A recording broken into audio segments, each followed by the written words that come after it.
see here the community development and partnership. This is where the rubber meets the road. This is where the real work gets done. And Mary had encouraged us to really make this kind of a free, open exchange between not only the community development partners, but with the community. So we're going to allow each one of the members to basically dive into their topic of concern and subject matter, and we're just going to kind of flow with that for the rest of this panel session. No PowerPoint slide, no presentation. We're going to let you know exactly what these community partnership and organizations are up to. So who wants to start first? Ladies first, on the right. So I'm Chris Medina. I'm the Executive Director with Pikes Peak Habitat for Humanity, and Habitat is one of the top 10 builders in the United States. I don't know if you knew that. Here in this county, we will be closing on our home for our 150th family that will be served in our 30 years of history. So a pretty exciting time for us. We address permanent affordable housing, so we build homes, but we also build communities.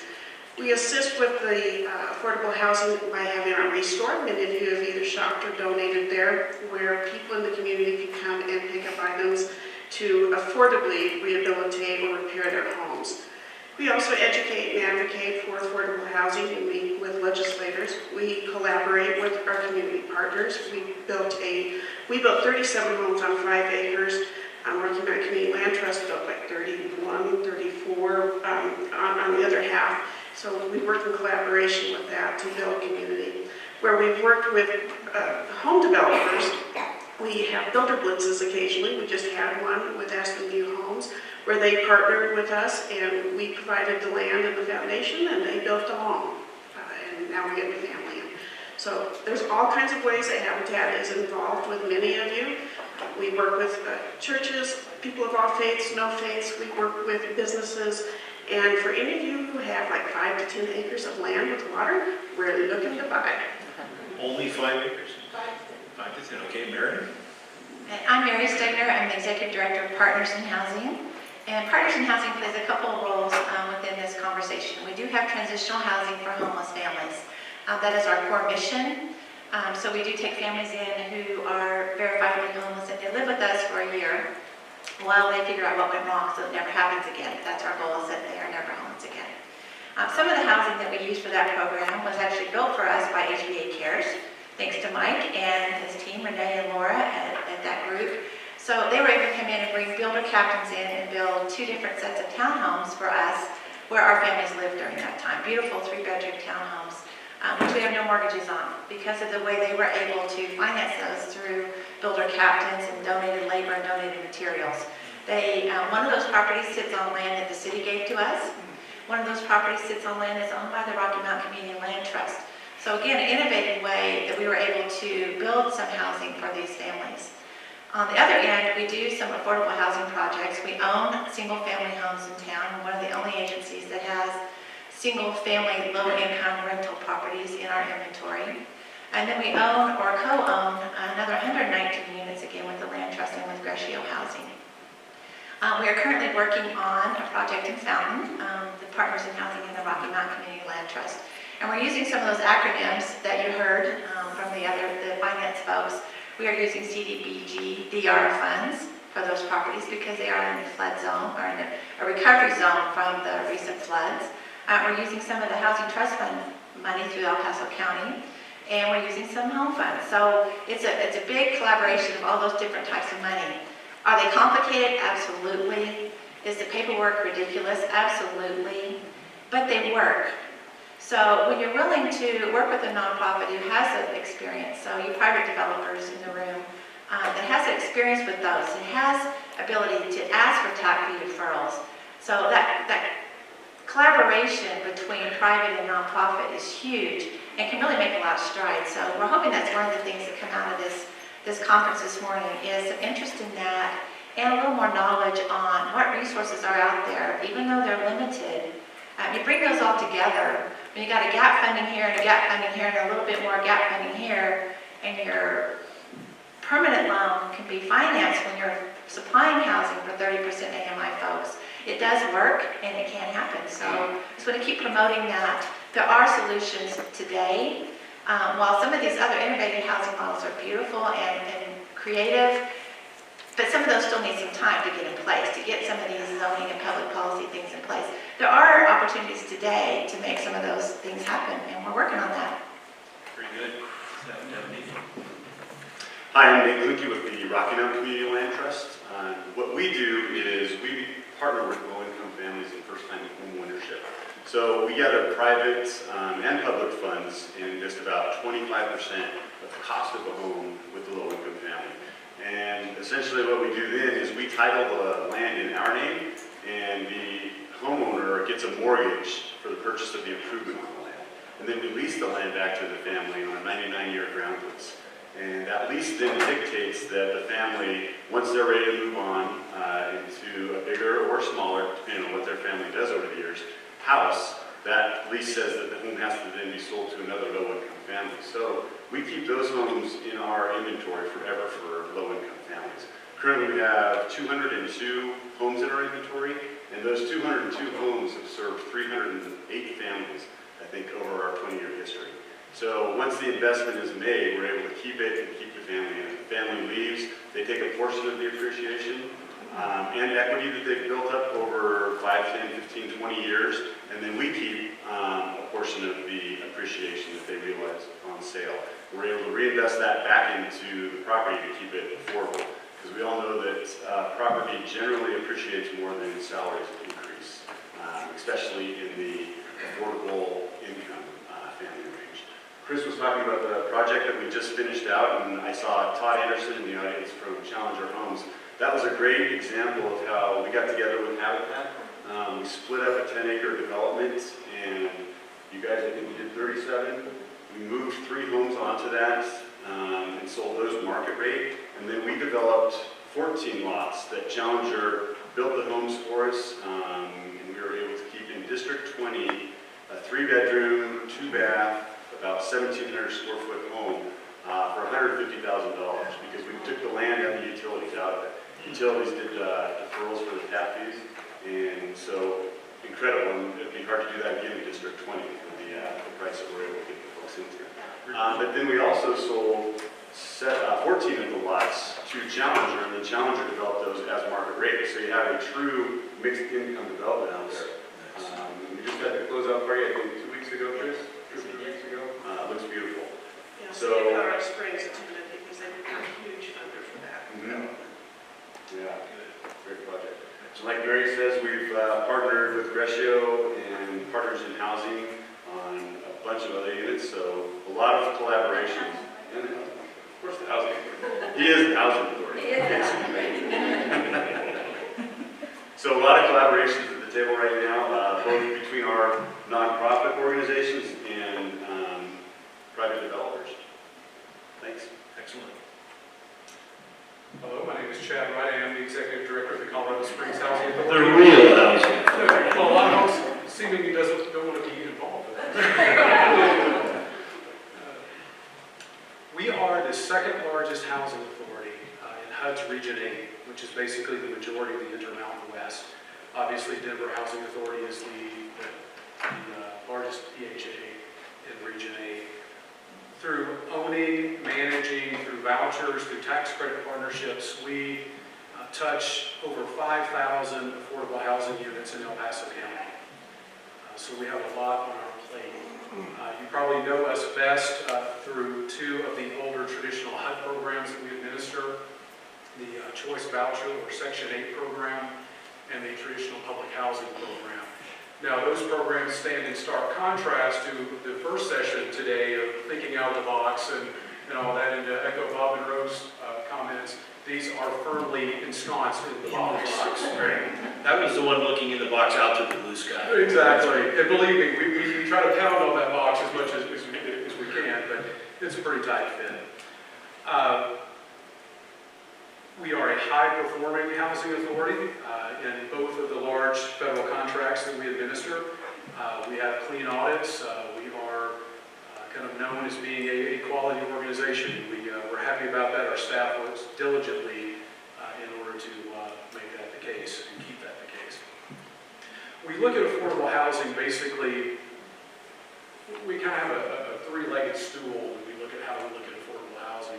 And the first is renovation, and that's where we're taking existing inventory, and because of the funding environment, the environment that's been addressed a little bit from earlier presenters, the economic life of our existing affordable housing is going to have to extend a little further maybe than any of us in this business had originally hoped.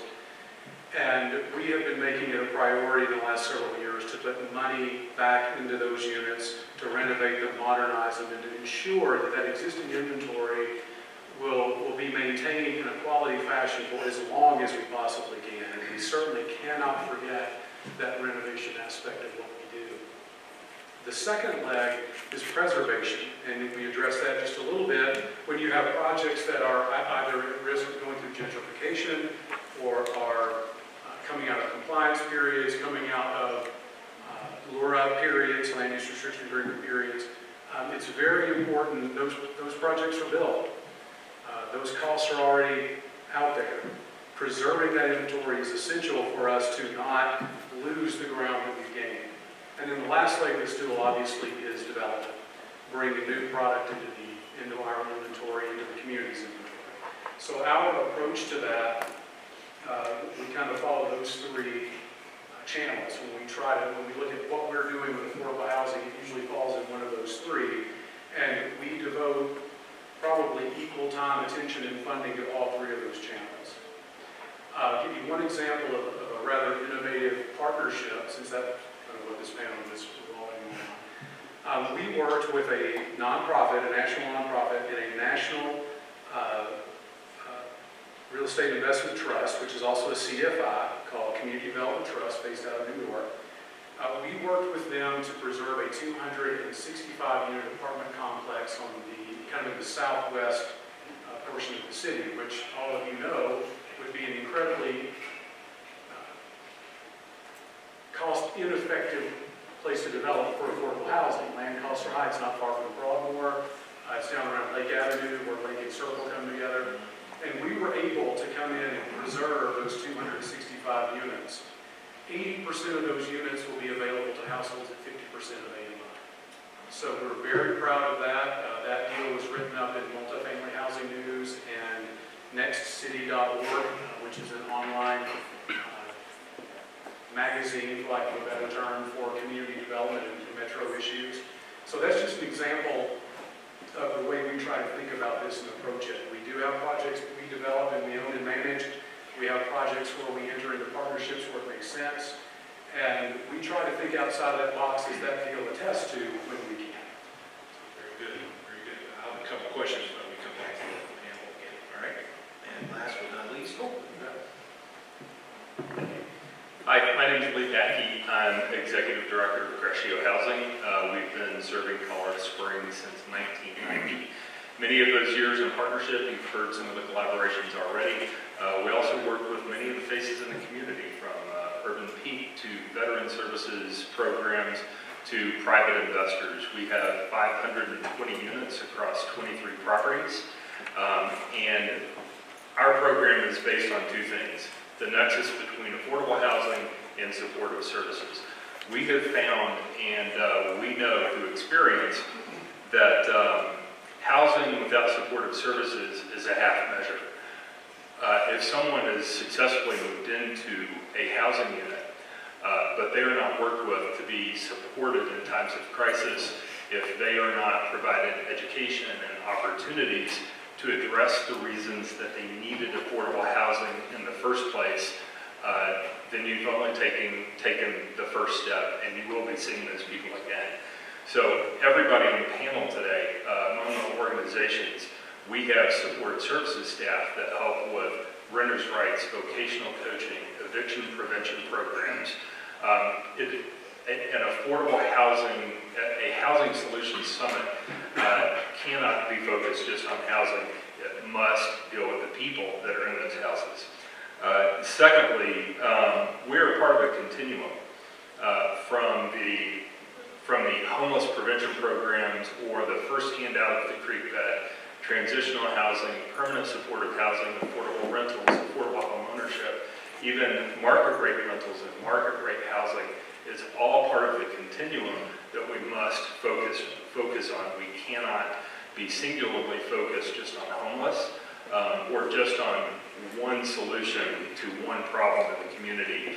And that's why we're all here together and why we often speak together, because we are part of the continuum, and every step of the continuum needs problem solving and needs solutions. Mark, you said something about exposing the group to where the rubber meets the road, and I just want to give one example. We have a number of very good government representatives from county, state, and city entities here in this room today, and they have all been our funding partners, all of us. We talked earlier about thinking outside of the box, and the one thing that you all should know is that every day we work within those sets of regulations that is the box, that the federal government or the regulations that provides the funding say this is the box you must live in, now be creative as possible. That is a dichotomy that we look with every day. One example that I'd like to bring up, we have as the requirements for funding sometimes demand compliance rather than creativity. We've responded to that call in the last few years, and we've partnered with someone here in this room. I didn't ask permission ahead of time, so I won't say his name, but we've got a private developer in the room that we as Greshio Housing worked with, who represents an investment group that wanted a return on their investment, but also wanted to have an impact on the local affordable housing issue. So through many conversations and a lot of pro formas and a lot of conversations, we were able to have that investment group. They purchased a property, we managed it for them. We showed them how we can provide a return on their investment at a higher than average management fee, but it was to provide all the supportive services that provide the stability and safety and the support for those residents. And we've been able to accomplish both. The ironic thing in that is that those units are not counted in our affordable housing stock because they're not restricted by a land use restriction agreement.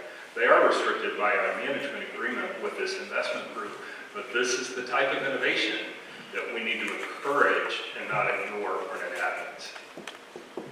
Okay, all right, with all of that overview, initial questions from the audience. See a lady right there. So you can get a microphone to her, maybe?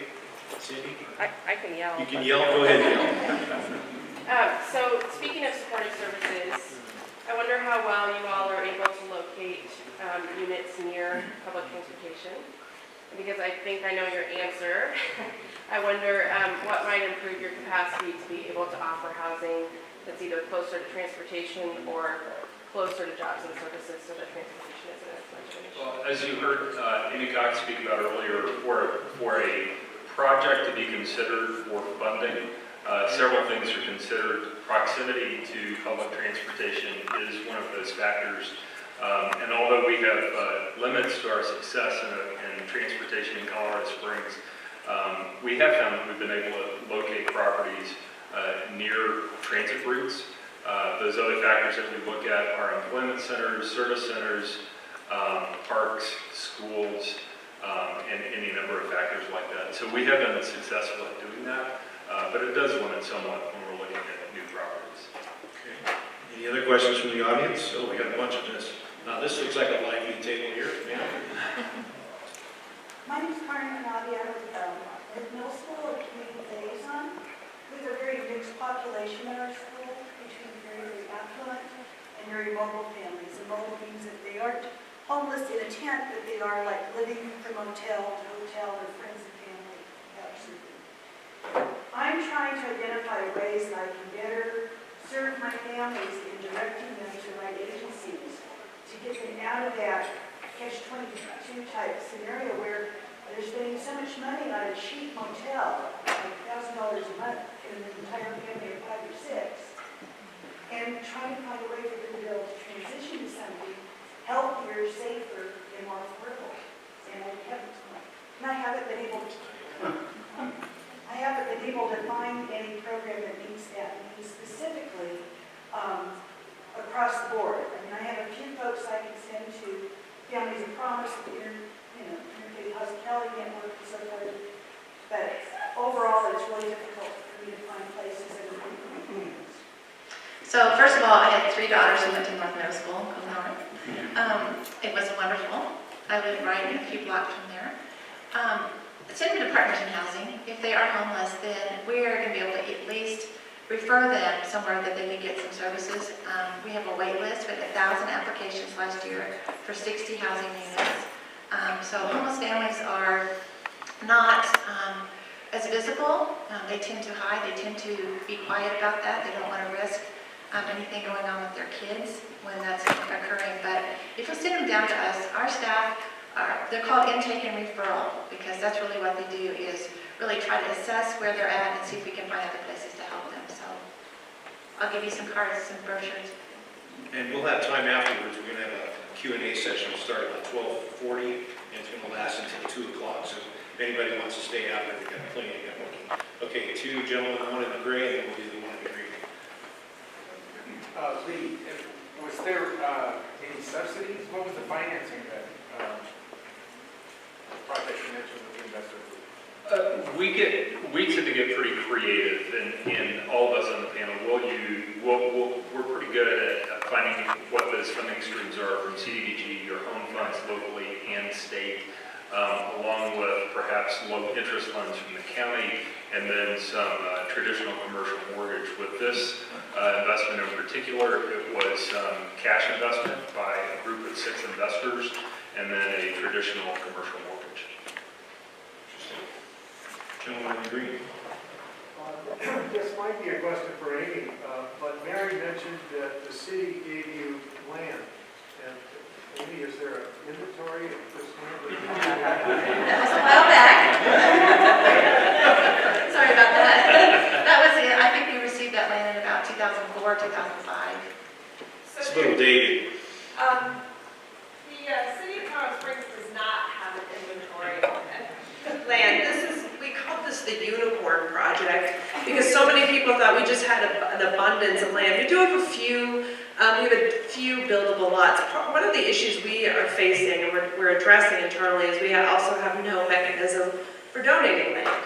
So on the few places we have the ability to build, and we've looked with a couple of developers at a site or 2, we have no mechanism internally for doing that without going to council. We don't know exactly what information they need. So our real estate services manager is looking at a change to our real estate manual, not exciting, to make that possible. So there's a few pieces, but not much. I see an opening for some pilot projects in real estate. Okay, any other questions from the group? All right, I had one that came in on a card. This is somewhat interesting. Is there or can there be a plan for current landlords to bring their current units up to standards and accept Section 8 or vouchers? Who wants to take that up? That would probably be me. Okay. We do not have a program specifically set aside for that, but I'll tell you, in the last month or 2, we've had some discussions about a way to make our landlord interactions more robust. And the impetus behind that is that everyone, I'm sure, has heard the data from apartmentlist.com that from March of 2015 to March of 2016, Colorado Springs was the major metropolitan area of the United States that had the greatest rent increase year over year. So what we're finding for probably the first time in ages is that we have landlords now who are saying no to Section 8 vouchers. That used to be, that's not common. And especially during those bad old years from 2003 to about 2012, when vacancy rates in the Springs were 8, 9, 10%, the Section 8 voucher was the Willy Wonka's gold certificate, right? I mean, that was a nice thing to have. But what we're finding now is that because there are no state laws that require landlords to accept Section 8 vouchers, and there are some states that have those laws, that we're having landlords say thanks but no thanks. Because when a tenant goes out to select a unit, they find a unit, we have to send a housing inspector out to ensure that it meets basic housing quality standards. If it doesn't, the report reflects that, and the landlord has an opportunity to cure. What we're seeing now is more landlords declining that opportunity to cure. And depending on how sustained the rental increases and the supply-demand mismatch for housing will be, we're already having some discussions internally about policies and programs and things that we can put out there that will help facilitate that happening. Actually, there was a number 2 question, says, could we reach out to private landlords to accept vouchers and get a state tax break? Is that a possible incentive? Well, granting that state tax break is definitely above my pay grade, but anything out there, any tool, the thing about affordable housing is it's work that needs a lot of tools. And the bigger your toolbox, the better off you'll be. Whether it's local policies such as ADUs, inclusionary zoning, I know it's a horrible word to hear, and I'm saying it, and I'm sure I'll get phone calls on this. Not a penalty. Right. But he is. Right, but what I do is I put those out there as an example of local policies. There can be enacted, and every jurisdiction's got to come up with what that means and what those policies are. And every tool that you can put in the box will help facilitate affordable housing preservation and development. So I think that's an interesting idea, and Well, I think there's a low-hanging fruit, because if you say you've got 5,000 homes in the inventory, in the housing inventory, is that the right number? So if you took 50% of those at 2,500 and had an ADU on it, and turned it into a rental generating capacity for that property, you're changing the dynamics of the market fairly quickly. So it seems... I'm going to refer you back to the second panel we had. Got it. So, I see that, and that's kind of this diagonal approach. We want to, we're inside the box, we're thinking outside the box, but we're breaking the box apart and we're turning it into a hopscotch pad. The idea is that there is some interesting real estate dynamics here that we're just not looking at it in a certain way, but I believe there's a pathway. And I think if we just test it and pilot it out, I love the fact that you guys have creative approaches on the financial side. I think we've got to go now to the developer community and to potentially manufactured housing or other forms of micro-housing and say, let's put some of these pieces together. So we do have a good opportunity to try that out. So. But if I could, I'm Sure. sorry, I don't mean to That's monopolize here, but the initial stages of the meeting was talking about the micro houses, the tiny houses, and how that could be a way to open up housing to the very, very low income. I would put out there that I think that's incredibly important to innovate and think, and to try to pull other actors into this business, because none of us up here can do it on our own. We can't meet all the need. We certainly can't build out of that need in a short period of time. But the older, more high-bound programs like public housing and Section 8 still fulfill a very important role. And in the national media, usually the only time you hear about housing authorities is when there's been waste, fraud, and abuse, someone buying a Lamborghini with their capital on. But for instance, locally, 80% of our Section 8 vouchers and 80% of our public housing, those are going to house households at 30% or below of AMI. Those programs are not being replaced, and those programs are under incredible pressure. HUD is paying us 80% of what they say it should cost us to administer the Section 8 program. They're paying us 82% of what they say it should cost us to run the public housing program. So I'm all for new and innovative ways of thinking. We've done some of that in our shop. But we also need to understand we have existing programs, existing units that are fulfilling that need right now that are under intense pressure. And I think there needs to be some energy and effort to acknowledge that and to act as a bulwark against those programs being threatened. Mary, I wanted to ask you, is there an applause line there? Very good. Yay!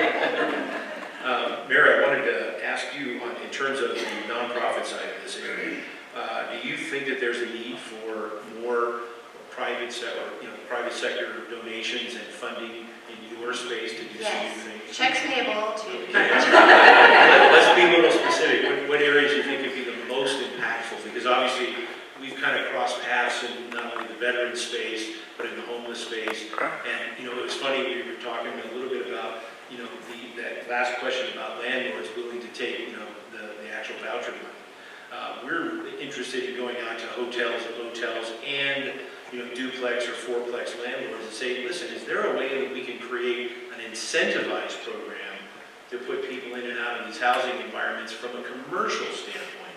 Is there, incentives in terms of the amount of money we pay on a rental if we could arrange for the financing to house that homeless person, but not necessarily make it a BASH, or a HUD voucher? Is there other private sources that we can pursue to do this? I'm sure there are. I know that they're doing a big landlord engagement effort in Denver to really talk to folks about taking vouchers and some incentives to do maintenance on those properties if they have issues with that. So they've developed a fund up there where they can go in and help a landlord rehab an apartment if it's not left in the greatest condition. So that helps a landlord take a voucher when they might not. We don't have that in Colorado Springs yet, but I think the opportunities are, when you talk about development, to really have private developers understand that you can cash flow these properties, especially when you partner with a nonprofit, because we do bring those benefits with the tap fees, like we've handed out a little bit, with these other funds that we have the knowledge and expertise on how to acquire those, so that there's less permanent financing, less debt to pay on these units, and that they can cash flow and keep everybody happy and going. Is it harder to do that on single-family residents? You're really looking at multi-family? I do have to talk to Nate about it. Okay. Okay.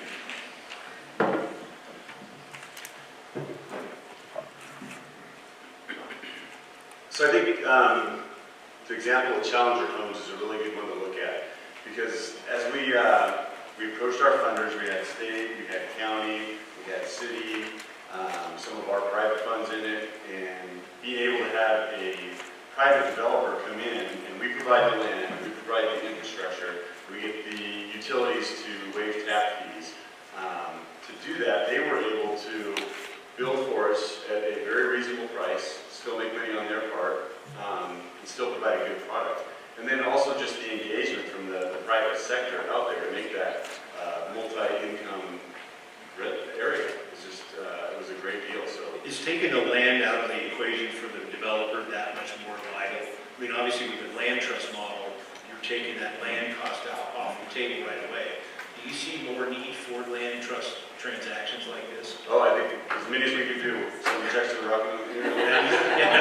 Well, I mean, and this is obviously with all of these different properties in various stages of development, and this might be an opportunity to take some of those previously state and federal funded properties and look at them from a commercial standpoint, and maybe turning them into a CLT model and a for-profit one. So I do see some potential there. Yes, sir. I'd like to make one more comment on that.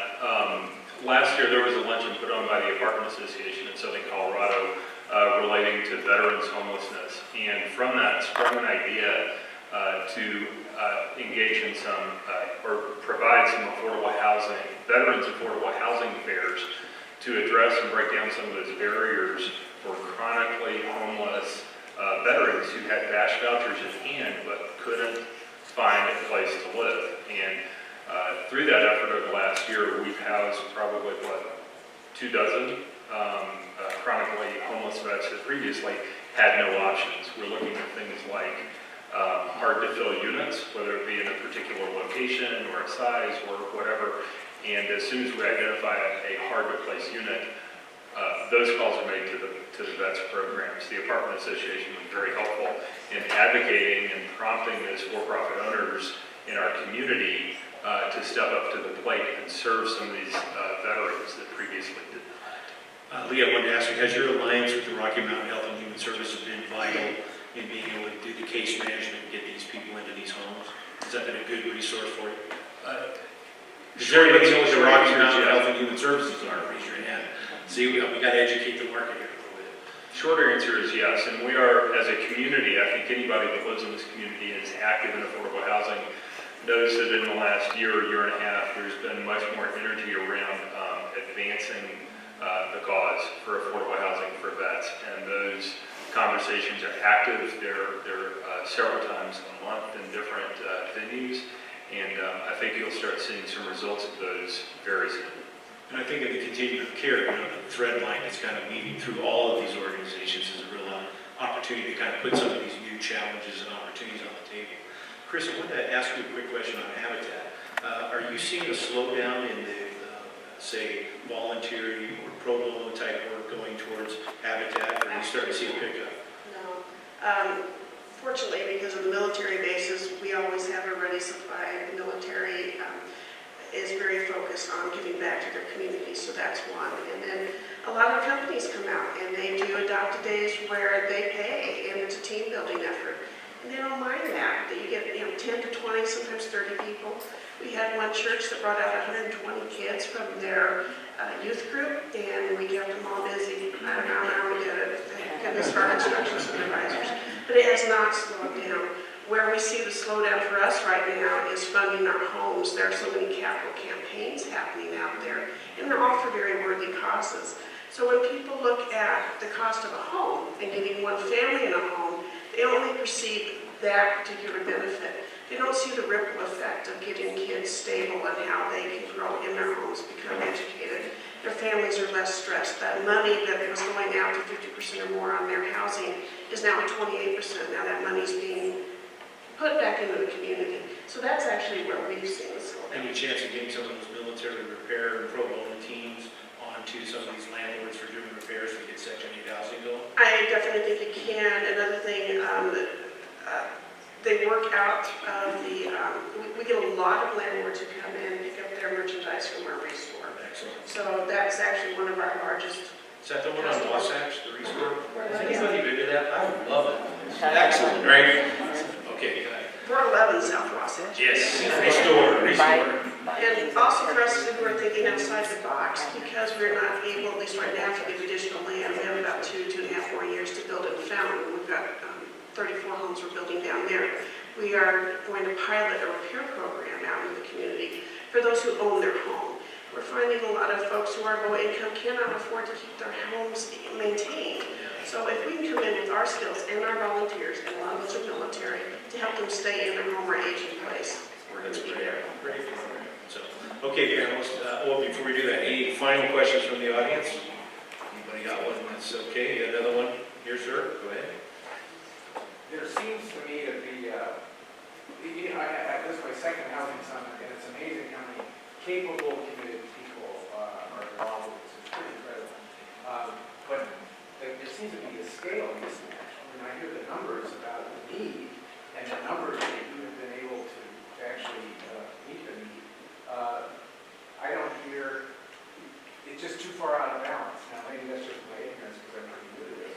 I realize that when Elector Johnson is elected to the county commissioner, that will change the dynamics very significantly. But Tim, I was going to ask you, with all your experience of this, do you see some, I don't know, 3 or 4 key points that would bring the investor community into and developer community into it to resolve it on the basis? Or maybe there's some other source. Well, I think there's 2 things. Bob Monroe spoke earlier about tax credits, and there's a robust market for that. And it's a permanent, not just housing solution, but it's a permanent stop of equity back into the investors.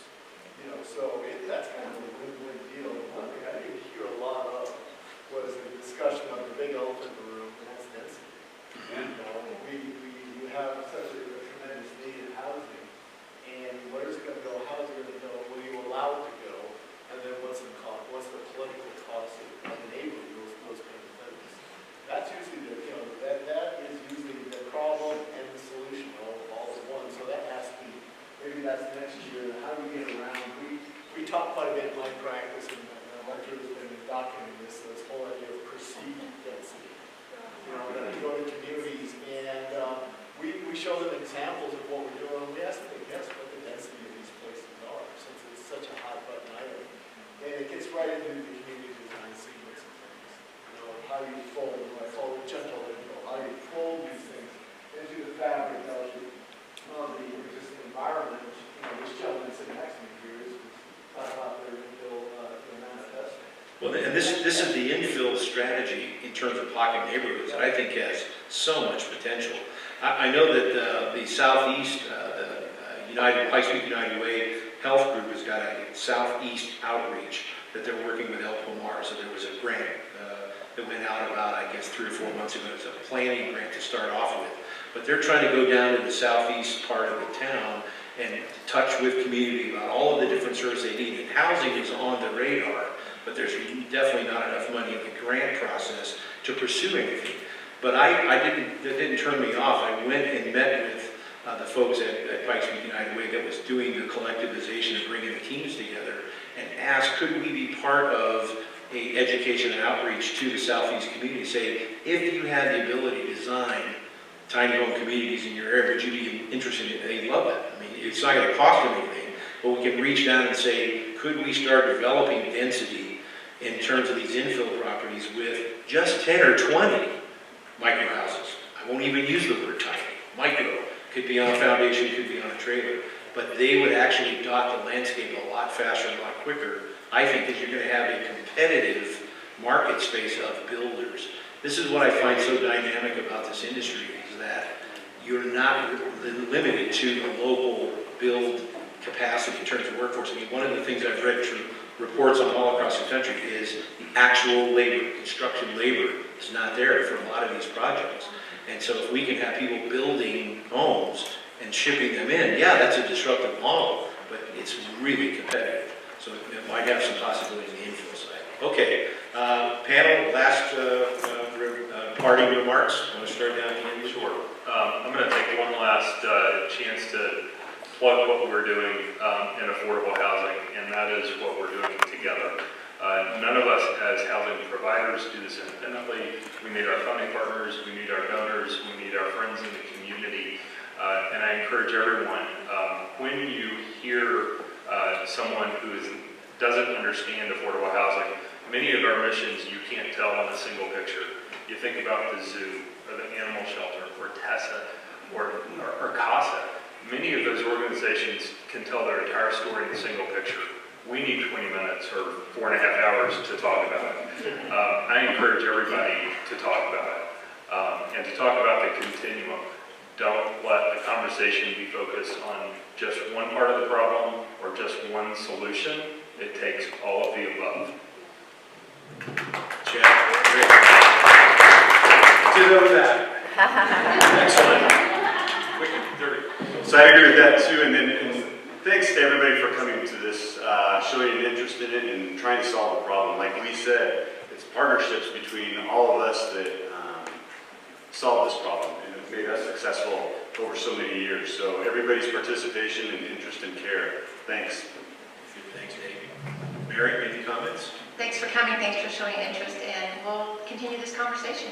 Excellent. I preach to the choir, affordable housing impacts each and every one of us, and so many people out in that community don't understand it, it impacts them.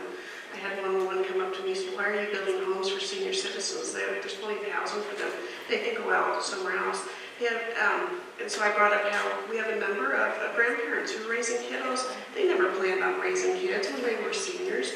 We have very young families, a family of one. We don't, affordable housing is not about just people with young kids. It's every single one of us. And when you have affordable housing and you have money's going back into that community, that's money that's impacting all of us. And it's bettering our schools, our health system, our transportation. Slight issue there. But we're getting there. They've got potholes are getting fixed. I mean, things are good. So affordable housing, it impacts all of us. Excellent. Okay, hand for our panel members.